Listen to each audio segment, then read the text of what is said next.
예수님께 개인적인 친분에 의한 편애 같은 게 있었을까를 한번 생각해 볼 수 있죠. 혈연, 지연, 학연에 의한 특별히 더 좋아하는 어떤 인간적으로 특별히 더 사랑하는 존재.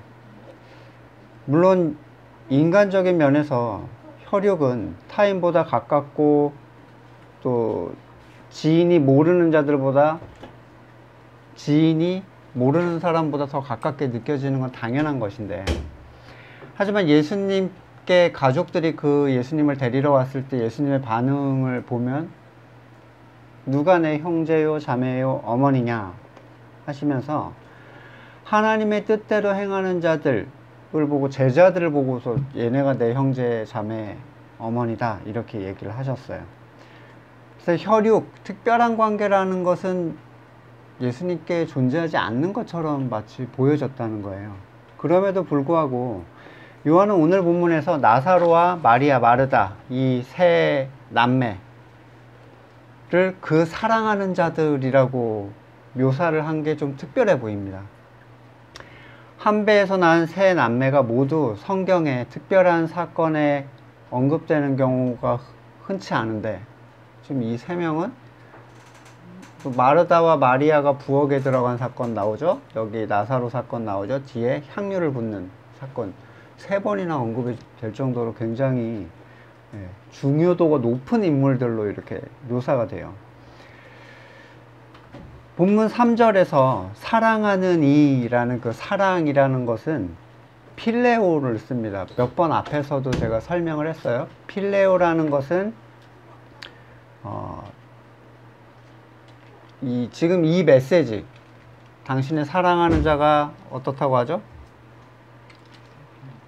사랑하는 사람이 앓고 있습니다를 누가 보낸 거죠? 이 메시지를 누이들이 보냈다고 하죠. 그러면 누이들이 지금 이렇게 얘기해라 라고 시킨 거예요.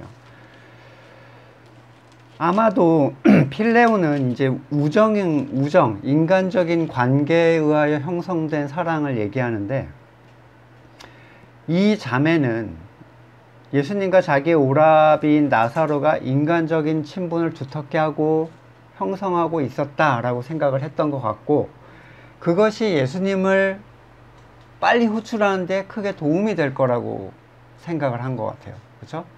당신이 사랑하는 자가 지금 아픕니다. 어떤 이들은 이 세 남매가 예수님과 어린 시절을 함께 보낸 자들이 아닐까 생각하는 사람들이 있어요. 하지만 베다니는 나사렛에서 요단강을 따라 직선거리로 한 20km에서 30km 정도의 거리를 가지고 있습니다. 옆집 친구가 20km 밑에 살면 못 놀죠, 같이. 같이 못 놀아요. 걸음으로 하면 한나절을 꼬박 걸어야 되는 거리. 물론 나사로 남매가 뭐 어릴 적 갈릴리에 살았다가 이사를 왔다 뭐 이런 가정도 해볼 수는 있는데, 어떻게 이 갈릴리의 예수님과 베다니의 나사로 집안이 친분이 있었는지에 대한 정보는 성경에는 없습니다. 당시에 20-30km는 지금 같은 도로로 가는 거리가 아니죠. 그리고 굉장히 위험했던 시절이라서 아마 쉽게 소통하지는 못했을 텐데, 어쨌든 나사로의 여동생들은 예수님께서 그를 인간적으로 사랑한다는 확신을 가지고 있었어요. 자기들의 긴박한 상황을 예수님께 도움을 요청하러 메시지를 보냅니다. 때마침 예수님은 10장 40절에서 보이듯이 베다니 근처에 계셨다라고 얘기를 하고 있습니다. 자매의 이 긴급한 SOS에 예수님은 이것은 너희가 생각하는 것처럼 심각한 상태가 아니다, 이런 답을 보내셔요. 이 병은 죽을 병이 아니라 오히려 하나님의 영광을 드러낼 병이다. 이것으로 말미암아 하나님의 아들이 영광을 받게 될 것이다. 예수님께서 이 사건을 우연으로 보지 않으시고 이 두려운 상황의 끝에는 하나님의 목적과 의도가 있다라는 얘기를 하고 돌려보내십니다. 먼저는 이 병이 죽을 병이 아니라는 사실, 그러니까 죽을만 해서 보냈을 텐데 그럴 상황이 아니라는 것으로 그들의 두려움을 먼저 덜어주셨어요. 두 번째로는 이 병은 하나님의 영광을 위함이요 하나님의 아들이 영광을 받게 하기 위한 병이라는 병의 근본적인 목적에 대한 언급을 해주십니다. 우리는 9장에서 나면서부터 소경된 자가 그 병의 목적이 하나님이 하시는 일을 드러내기 위함이다 라고 예수님께서 말씀하신 장면이 이미 한번 앞에 있었죠. 자, 예수님은 여기에서 하나님의 영광과 하나님의 아들이 받는 영광을 동일시하고 있어요. 둘을 똑같이 생각하십니다. 하나님의 아들이 영광 받는 것이 곧 하나님이 영광 받는 것이다. 하나님께 영광의 박수를 치는 경우는 차고 넘치지만 하나님의 아들이 영광되게 한다라는 것이 무엇인지 아는 사람은 많지 않습니다. 자, 지난번에 예수님께서 10장 37절 이하에서 뭐라고 하셨죠? 내가 내 아버지의 일을 하지 아니하거든 나를 믿지 말아라. 그러나 내가 그 일을 하고 있다면 나를 믿지는 않아도 그 일은 믿어라. 그리하면 너희는 아버지께서 내 안에 계시고 또 내가 아버지 안에 있다는 것을 깨달아 알게 될 것이다. 결국 예수님을 영광되게 한다라는 것은 그분의 사역이에요. 예수님의 사역이 없으면 예수님은 드러날 수가 없습니다. 이 사역은 영혼을 살리는 일이라고 설명을 드렸어요. 그리고 이 일은 영혼을 살리는 이 일이 곧 하나님을 영광되게 하는 일입니다. 예수님께서 영광을 받는다는 것은 그분의 사역이 우리 가운데 드러날 때 발생하는 일이지 다양한 축하 공연과 행사로 영광을 돌리려는 우리의 의도가 예수님을 영광되게 하지는 못합니다. 누군가 그리스도를 통하여 거듭나서 살아나서 눈을 뜨고 영적인 세계를 보게 되는 것, 그게 하나님의 아들을 영광되게 하며 그것이 하나님을 다시 영광되게 합니다. 절대로 사람이 의도하거나 흉내낼 수가 없는 것이고 그것에 대하여 사람은 도움을 끼칠 수조차 없어요. 하나님의 일은 오직 하나님이 하십니다. 예수님은 이 알아들을 수 없는 대답으로 도움을 요청하러 온 사람들에게 메시지를 줘서 돌려보냈어요.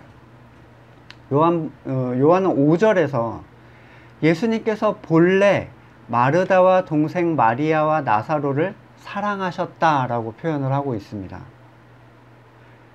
아까 도움이 필요한 자들이 보낸 3절의 메시지에서, 그러니까 그들의 입장에서 자신들이 예수님과 소위 친분이 있다고 생각했던 필레오라는 사랑과는 달리 사도 요한이 5절에서 묘사하는 예수님의 사랑은 아가페로 썼어요. 그러니까 예수님께서 이 세 남매를 사랑하신 것은 개인의 친분에 의한 게 아니라는 거예요. 하나님의 뜻과 하나님의 계획에 의해서 신적 사랑으로 그들을 사랑하셨다라는 의미입니다. 이 둘의 차이는 참으로 엄청난데, 필레오의 사랑은 말 그대로 사라져버릴 세상에 속한 관계와 사랑입니다. 마리아와 마르다는 그것에 의지하여서 예수님을 부르러 보냈어요. 그것이면 예수님은 분명히 자기들을 도와줄 것이다 라고 생각한 거죠. 하지만 예수님께서 그들을 생각하신 것은 그들을 향한 하나님의 뜻이 있었기 때문입니다. 전자, 필레오가 세상에 의한 사랑이라면 후자는 의도할 수 없는 하나님의 주권적인 사랑이에요. 더 쉽게 말하면 이 세 남매가 예수님과의 관계에서 생각하던 사랑과 예수님이 이 세 남매에 대하여 생각한 사랑은 완전히 다른 사랑이었다는 것을 보여줍니다. 사랑이라는 같은 이름을 가졌지만 하나는 부족하고 한시적인 사랑이라면 하나는 완전하고 영원한 사랑입니다. 이 둘의 간극을 어떻게 좁힐 것인가를 이 나사로의 사건에서 보여주고 있습니다. 인간적인 필레오의 사랑은 그가 죽게 된다는 소식을 들으면 어떻게 해야 돼요? 당장 달려와야죠. 고쳐주지까지는 못하더라도 가는 길이 외롭지 않게 급히 와서 손 한번 잡아주고 가족들을 위로해주고 해야 됩니다.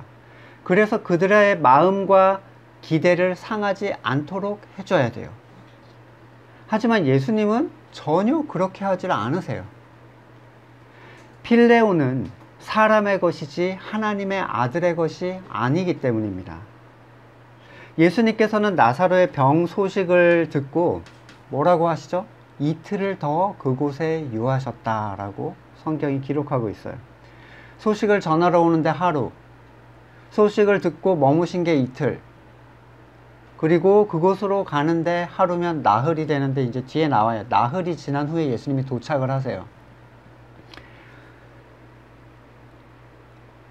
이 나흘이라는 시간을 생각하면 예수님을 부르러 사람들을 보내고 나서 거의 바로 나사로가 죽은 것으로 해석이 됩니다. 예수님은 이미 그의 죽음을 알고 계셨지만 이틀이나 더 시간을 흘려보내십니다. 지금 나사로의 죽음과 부활이라는 사건보다 더 중요한 일이 있어서 그걸 보러, 그 볼일을 보고 가시느라고 늦은 게 아니라 이 사건이 하나님께 영광되게 하기 위한 하나님의 방식이기 때문에 사람들에게는 금쪽 같은 그 시간을 그냥 흘러가게 내버려 두신 거예요. 기다리신 거죠. 사람은 시간을 되돌릴 수가 없습니다. 이런 이유에서 사람들은 급하죠. 자신들의 어떠한 선이라는 게 정해지면 그 안에서 해결되어야만 하는 어떤 일이라는 게 사람에겐 있기 마련이에요. 하다못해 시간은 금이다. 당대 최고의 가치를 시간에다 부여했어요. 하지만 하나님께 있어서 시간은 하나도 안 중요합니다. 하나님은 시간의 틀에 갇혀 계신 분이 아니고 모든 것을 자기의 뜻대로 하실 수 있는 분이세요. 이 말은 사람은 급해도 하나님은 전혀 급할 게 없다는 얘기입니다. 하나님께 있어서 촉박한 일, 서둘러야 되는 일이라는 건 있을 수 없습니다. 되돌릴 수 없는 시간. 죽어버린 오빠 나사로를 보면서 이렇게 됐어요. 오빠 정신 차려봐. 지금 예수님 부르러 보냈어. 예수님이 하셨던 그 사건들을 기억하면서 예수님이 말만 타고 와주시면 희망은 있다. 아직 체온이 식기 전에 예수님이 오시기만 하면 그래도 우리는 희망이 있다 생각했겠죠. 유대 장례 문화는 죽은 당일에 묻어야 돼요. 그럴 수밖에 없죠. 고대 근동이라는 곳이 더운 곳이기 때문에 하루가 지나기 전부터 부패가 시작됩니다. 그러니까 죽으러 갈 때까지 기다리는 그 시간까지라도 희망을 가졌을 거예요. 그렇죠? 말만 타고 오셨더라도 사람이 감당할 수 없는 시간이란 벽 앞에서 두 자매는 완전히 무너지게 됐을 겁니다. 이미 끝났다 라는 절망에 서보신 적이 있나요? 이제 끝났어. 이제는 끝이야. 그리고 어떠한 희망이나 기대조차 남아있지 않은 어떠한 상황. 그나마 생식 능력이 있었던 아브라함이 75세 때 99세까지 버티다가 하나님의 약속을 다시 받게 됩니다. 그는 믿지 못했어요. 뭘 믿지 못한 거죠? 자신의 능력을 믿지 못한 거예요.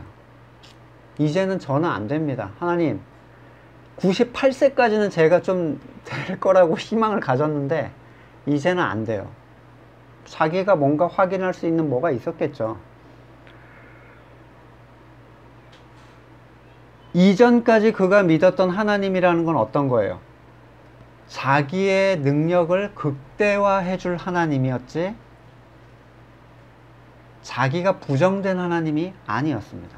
요셉이 그의 인생의 험난한 길을 겪으면서 마지막 희망이 한번 나타나죠. 감옥에서 술 맡은 관원장에게 해몽을 해줬는데 정확하게 들어맞았어요. 떠날 때 손을 잡고 한번 얘기합니다. 저를 잊지 말아주세요. 근데 이 사람이 뭐 나갔는데 그걸 기억할 틈이 어딨어요. 이제 신났죠. 2년 동안 요셉을 잊고 요셉은 거기에서 다시 절망을 맛봅니다. 요셉은 생각했을 거예요. 그는 날 잊었고 나는 끝났다. 여기가 내가 죽는 곳이구나. 40세에서 힘과 지식과 권력을 가졌던 창창한 모세가 미디안 광야로 도망을 가서 40년 동안 양을 치면서 시간을 흘려보냅니다. 그리고 80이 됐을 때 하나님이 그를 가시떨기 앞에서 부르세요. 그는 3번이나 거절합니다. 그가 거절한 건 하나님이 아니라 자기의 능력이었어요. 하나님, 저는 이제 안 됩니다. 내가 이제 뭘 하겠습니까? 80이 된 노인이 누가 날 알아보겠어요? 이미 늦었다고 생각했습니다. 앞에는 홍해가 있고 뒤에는 당대 최강의 애굽 군대가 쫓아왔을 때 이스라엘은 생각했을 겁니다. 이제는 끝났다. 희망이 없다. 하나님의 뜻을 피해 도망가다가 풍랑을 만난 요나, 자신 때문임을 알고 바다에 던져져서 고기의 뱃속으로 들어갔을 때 그는 생각했을 겁니다. 이제는 탈출구가 없다. 나는 여기서 죽게 될 것이다. 전문 어부들로 구성된 제자들은 할 수 있는 모든 것을 다해서 풍랑을 이기려고 했지만 배를 구할 수 없다라고 생각했습니다. 이제 죽는 것밖에 남지 않았다고 생각했던 그 순간에 비로소 누워서 주무시고 계시는 예수님이 눈에 들어왔어요. 많은 사람들이 자신의 눈으로 희망이 있어 보일 때 예수님을 찾습니다. 그래도 이 상황에서 하나님이 이렇게 해주시면 내가 원하는 선이 이루어질 수 있다. 하나님은 급하시지 않죠. 지구를 만드는데 45억 년을 쓰십니다. 첫째 날, 둘째 날, 이건 순서적인 거라고 제가 말씀을 드렸잖아요. 그죠? 왜냐면 첫째 날이라는 걸 24시간 개념으로 하는 건 태양이 이미 뒤에 나왔는데 뭐 셋째 날이 나왔잖아.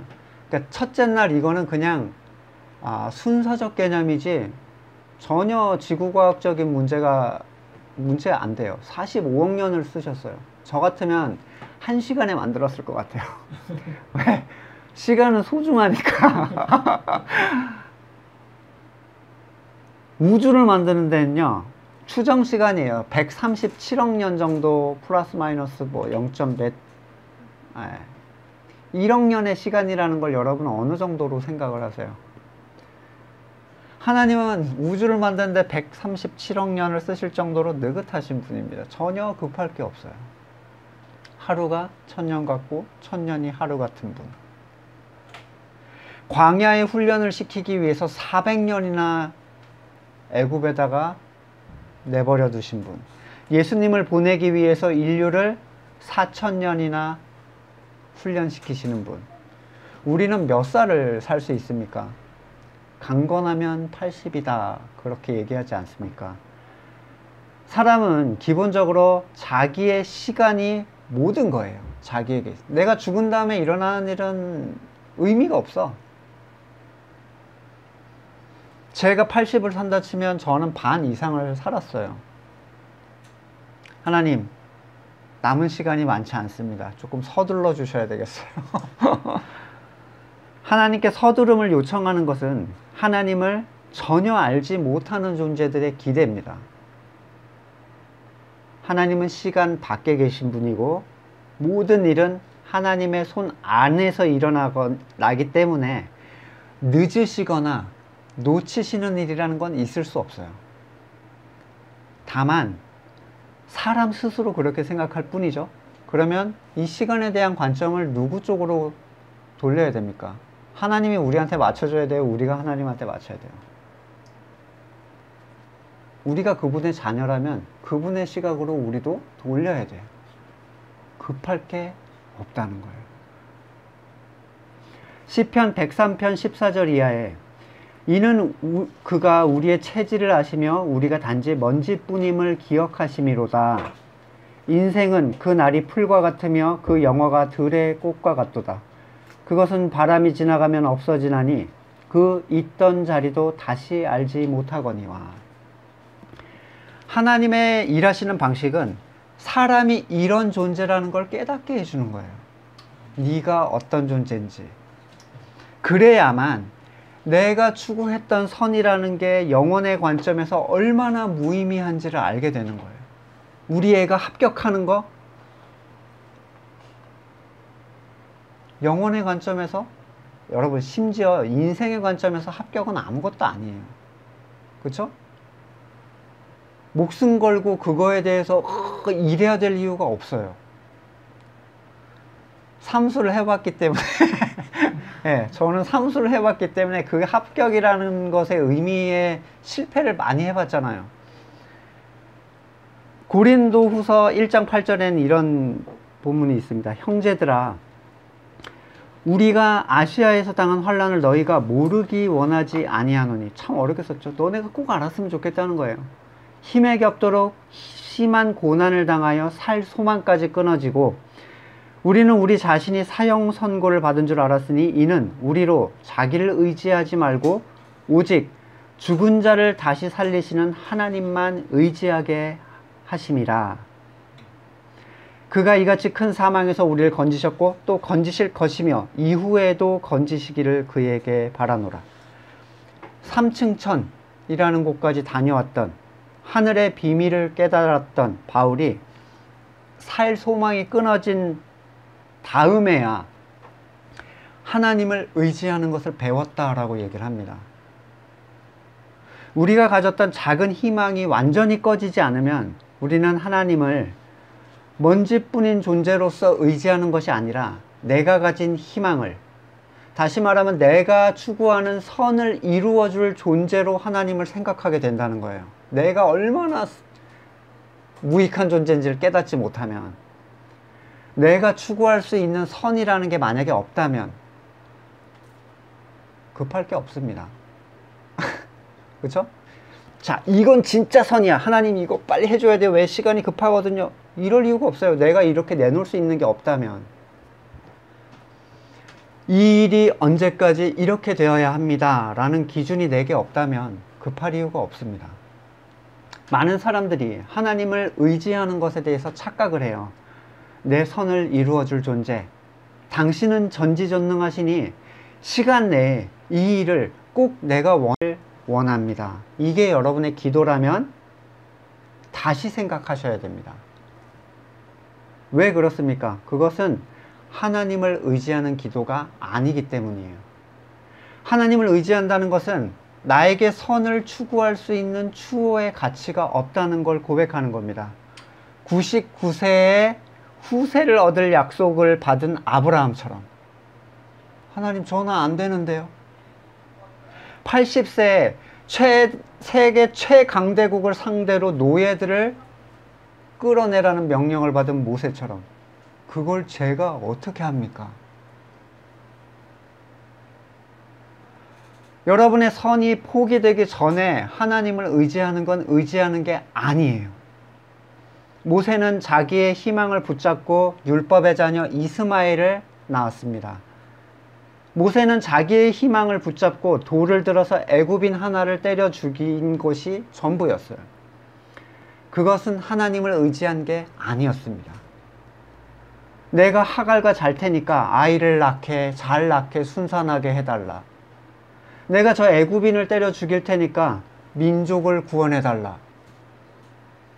이것이 하나님을 의지하는 것인가? 그 결과에 대해서 그들은 스스로 책임을 져야 했습니다. 자기가 한 일이니까 자기가 책임질 일이 발생하는 거죠. 그리고 그 결과는 항상 비참하죠.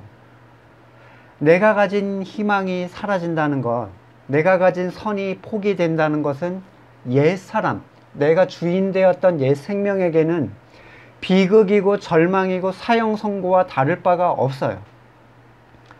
그것이 꼭 그렇게 되지 않는다면 내가 사는 게 무슨 의미야? 이렇게 생각해요. 옛 사람들은, 옛 생명들은 그렇게 생각하는 거죠.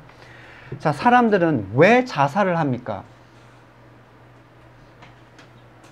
자신이 원하는 바에 대한 소망이 끊겼을 때 사람들은 자살합니다. 이제는 더 이상 희망이 없어.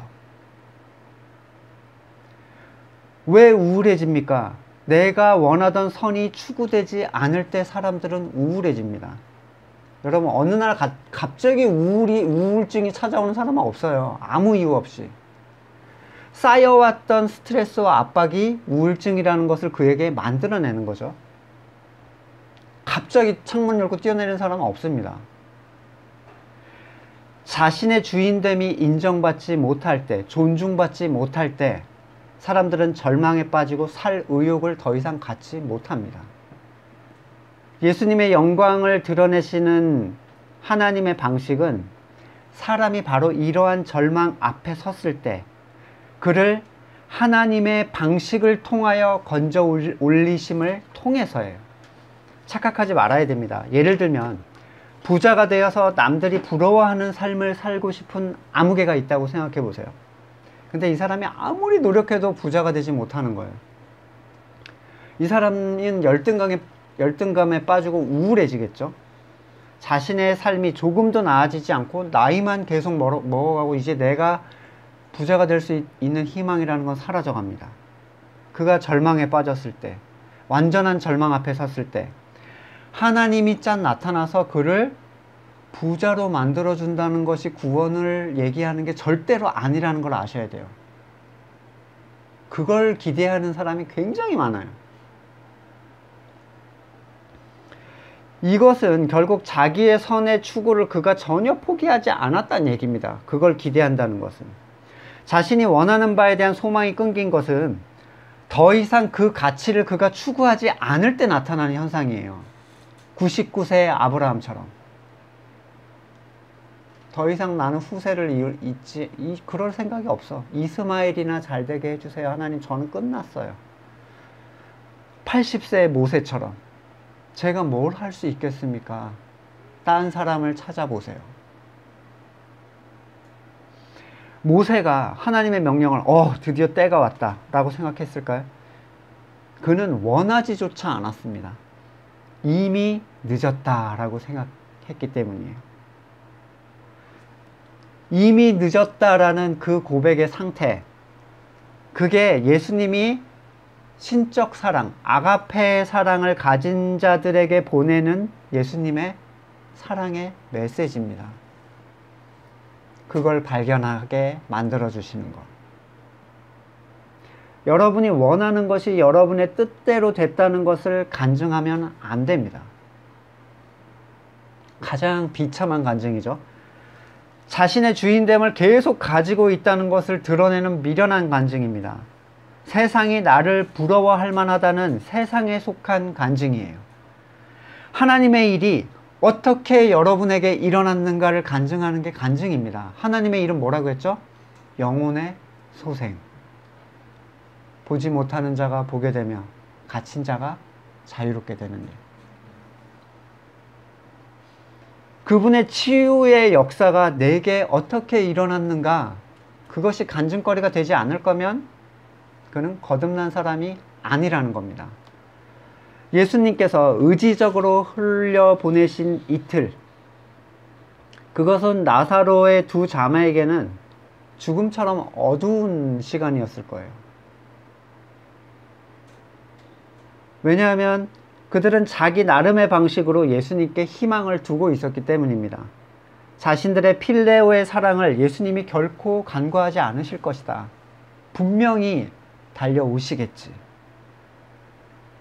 이러한 사람을 찾아보는 건 어렵지 않습니다. 하나님, 제가 교회에서 시간 들인 일, 몇 년 동안 근속 성가대와 교사를 한 일, 헌금할 때 한 번도 빼지 않고 한 일, 하기 싫은 거 싫은 소리 한 번 안 하고 한 일 다 기억하고 계시죠?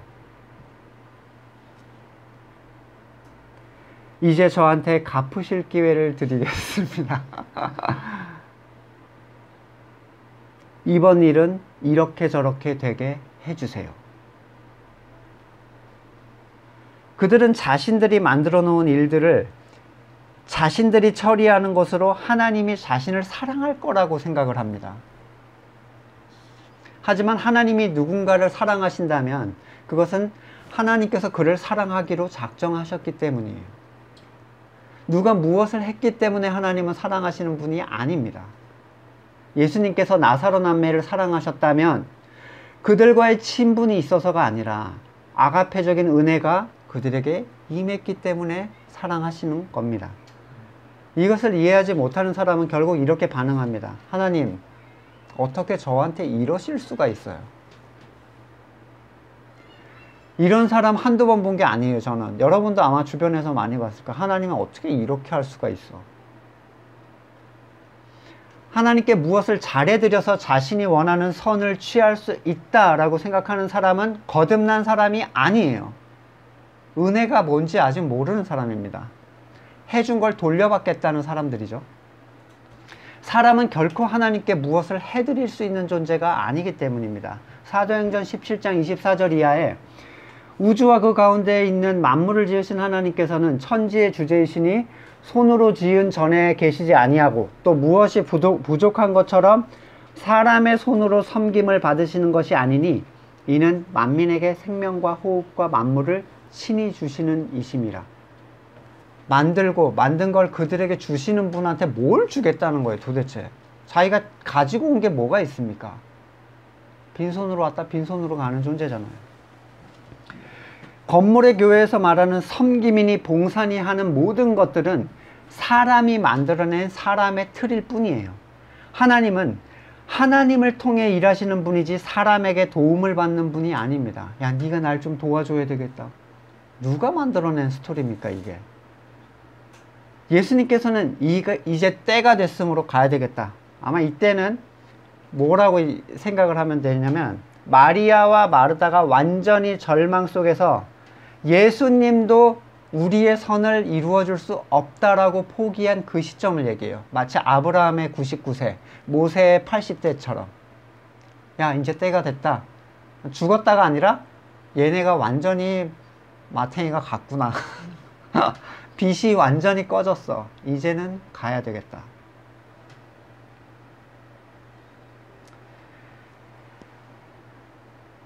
이미 앞에서 2번이나 돌로 치려고 했던 상황을 본 제자들은 너무 위험하다라고 생각했죠. 근데 예수님의 대답은 역시 이해할 수 없는 대답입니다.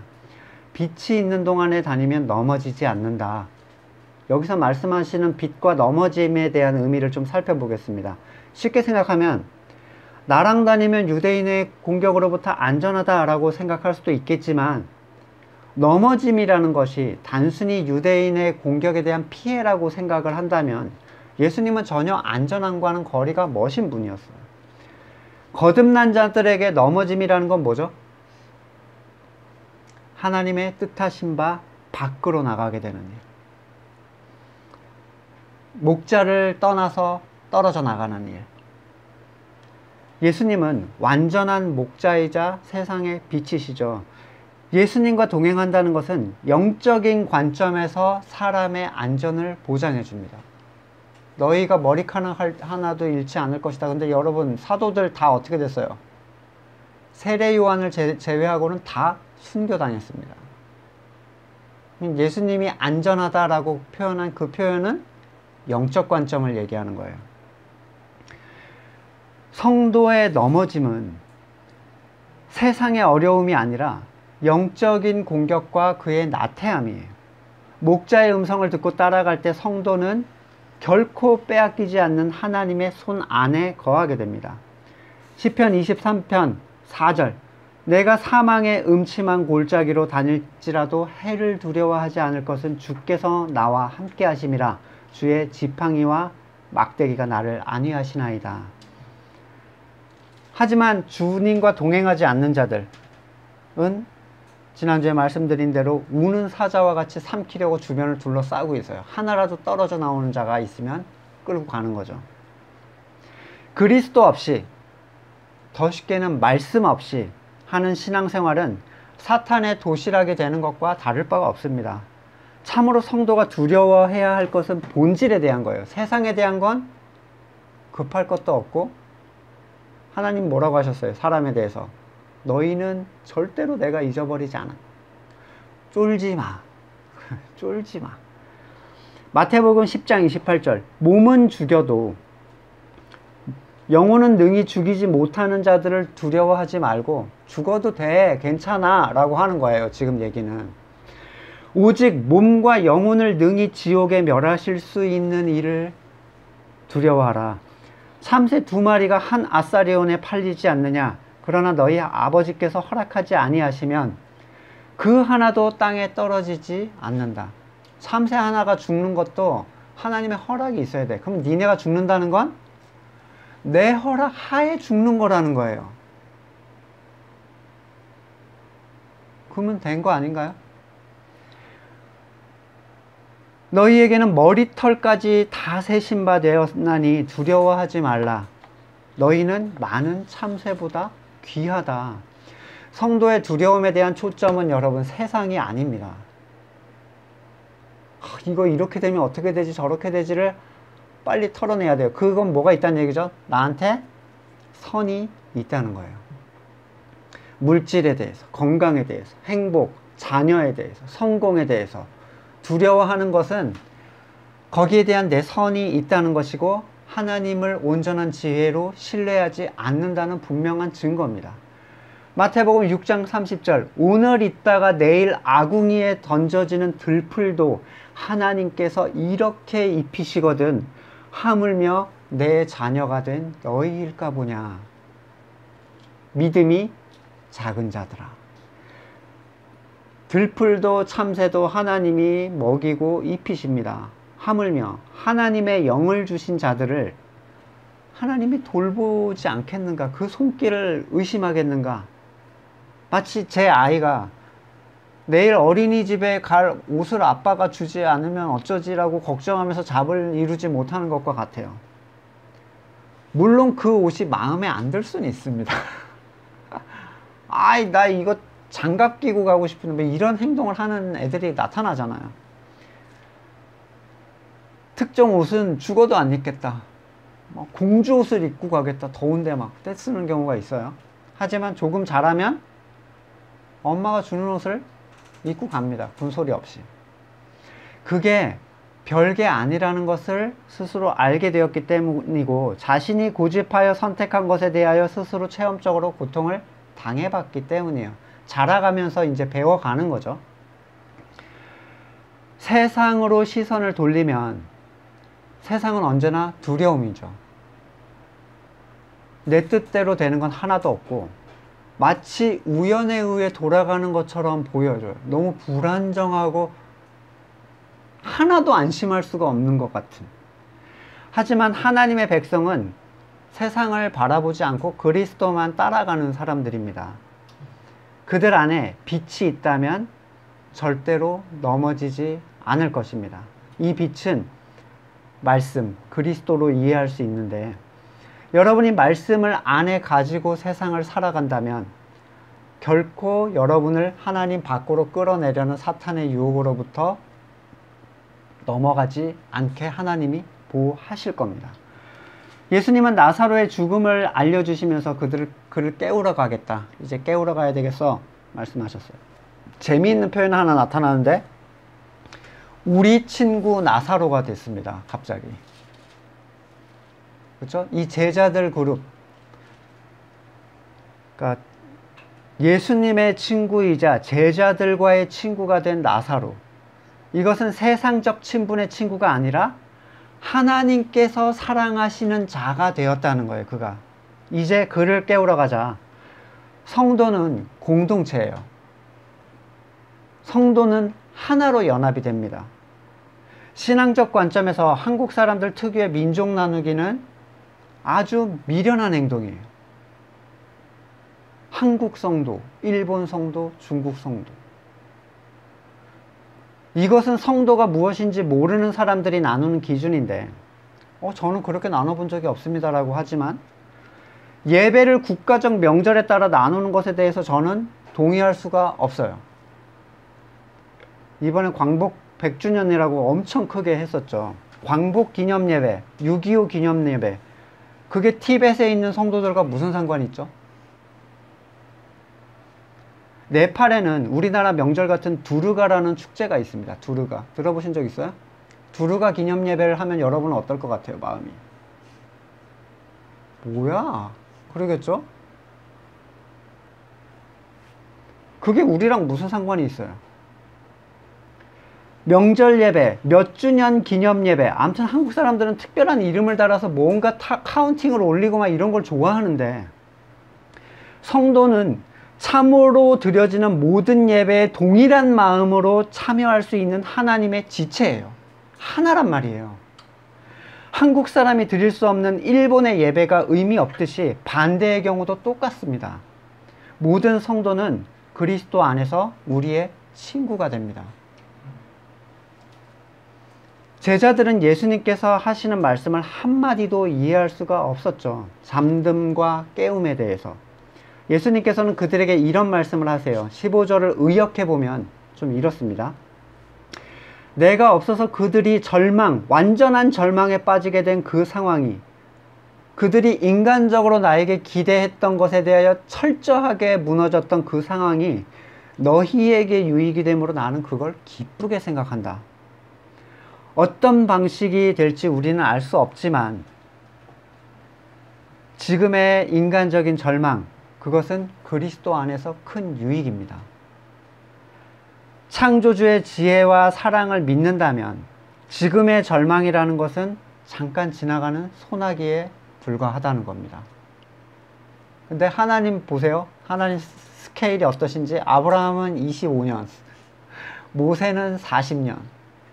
이 정도까지 짓밟혀야 사람은 그 희망이 꺼져요. 여러분, 얼마나 이게 길고 먼 길인지를 생각해 보셔야 됩니다. 예수님께 중요하다고 말씀하신 그 좋은 일이라는 게 뭐겠어요? 너희에게 유익이 되므로 나는 그걸 기쁘게 생각한다. 좋은 일. 이 일로 말미암아 너희가 믿게 될 것이기 때문이다 라고 얘기하고 계세요. 이게 중요하죠. 주의를 요합니다. 나사로가 살아나는 게 핵심이 아니에요, 여러분. 그건 뭐에 대한 수단이에요? 목적을 위한 수단이에요. 믿게 되는 것에 대한 수단이 나사로가 살아나는 거지, 나사로가 살아나는 걸 목표로 두면 안 된다는 거예요, 이 본문에서는. 그러니까 다시 원래로 돌아오는 거죠. 자, 예수님이 희망을 짓밟았다가 결국에는 우리의 희망을 다시 살려줄 거야. 그 얘기하는 게 아닙니다. 여러분에게 재정이나 건강이 회복된다는 사실이 중요하다는 게 아니에요. 믿게 되었다라는 게 이게 핵심입니다. 당연히 교회를 다니게 되었다는 것으로 믿음의 의미를 왜곡할 수 없는 거죠. 여기서 말하는 것은 하나님의 뜻을 따라 그리스도를 통하여 세워진 참된 믿음을 뜻합니다. 예수님의 모든 사역은 이걸 위해서 하는 거예요. 참으로 하나님의 뜻을 따라 믿게 되는 그 상태를 위하여 예수님은 일을 하세요.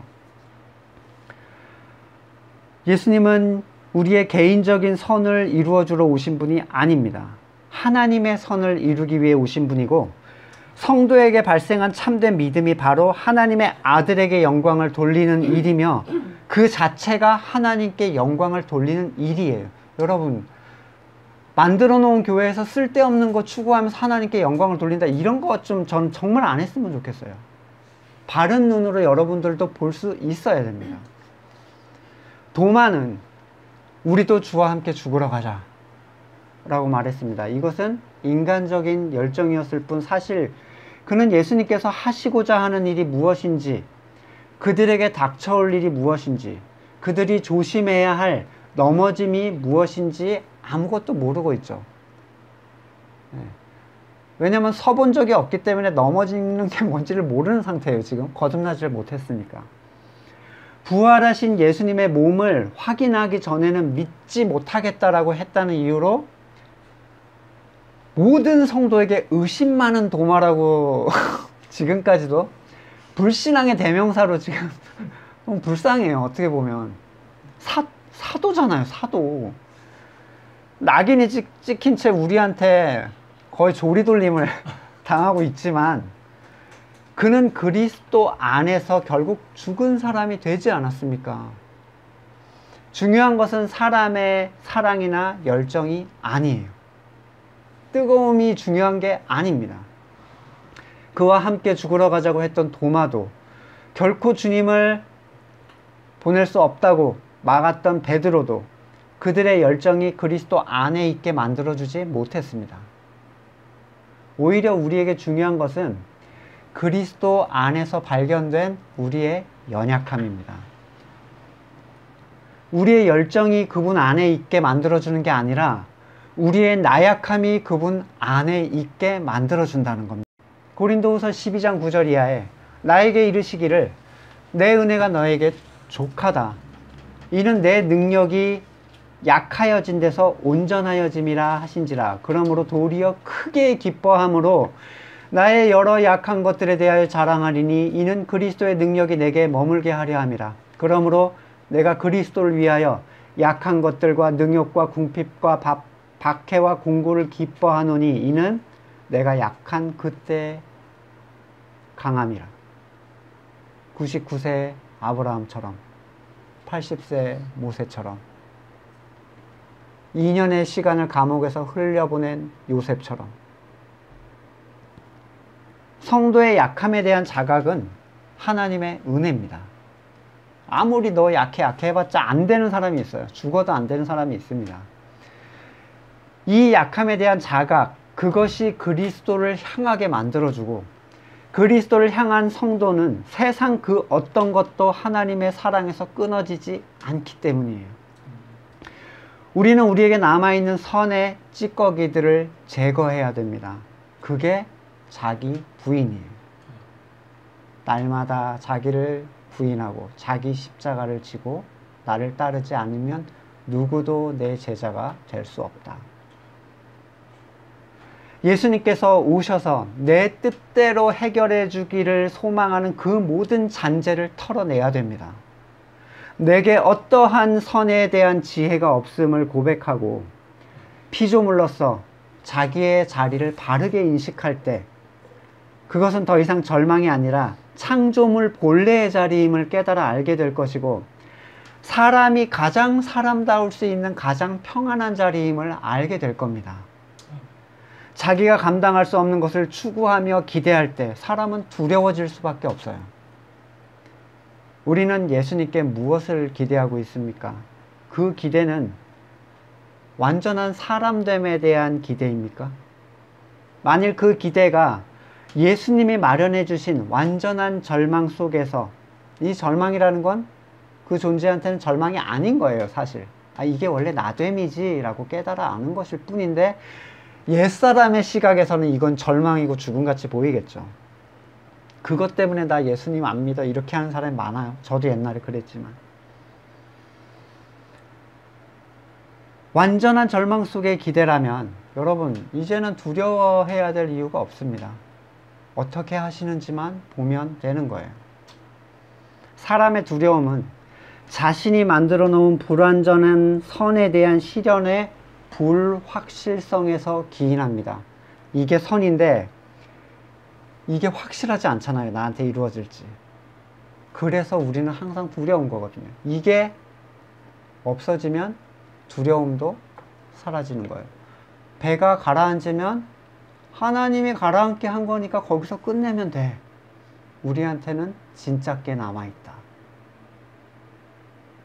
이게 성도가 죽음을 두려워하지 않을 수 있는 근본이에요.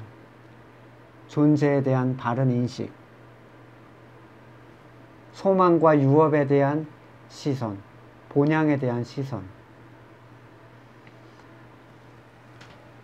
남아있는 것들을 한번 찾아보는 기도를 하겠습니다. 남아있는 잔재들, 우리 안에 남아있는 잔재가 무엇인지 말씀 안에서 우리는 과연 예수님이 얼마를 더 유하시다가 오실 것인지, 이틀을 유하시다가 오셨는데 이 시간이 몇십 년이 될 것인지, 하나님 말씀 안에서 발견되기를 원합니다. 내 안에 남아있는 선들이 하나님 앞에서 드러나고 그것들이 온전히 무너져서 모든 두려움이 사라지는 상태, 하나님과 동행하는 것으로 기뻐할 수 있는 상태, 그리고 아버지께 영광을 돌릴 수 있는 상태가 우리 안에 이루어질 수 있도록 이런 것들을 위해서 기도하는 게 기도예요. 이게 하나님의 뜻이잖아요. 그렇죠? 네. 슬퍼할 수 있다면 여러분 이 마리아와 마르다 같은 상태인 거예요. 내가 가진 소망을 내려놔야 된다는 게 너무 슬퍼. 조금 더 기다리셔야 되겠죠. 네, 하지만 툭툭 털어낼 수 있다면 거듭난 자로서 내 낮은 자의 자리를 다시 확인하는 거예요. 이건 쌓일 수 있거든요. 바로바로 생길 때마다 털어내고 하나님을 가벼운 마음으로 보찜 하나 지고 구름기둥, 불기둥 따라 나설 수 있는 우리가 되도록 위해서 말씀 묵상하시고 또 같이 기도하겠습니다.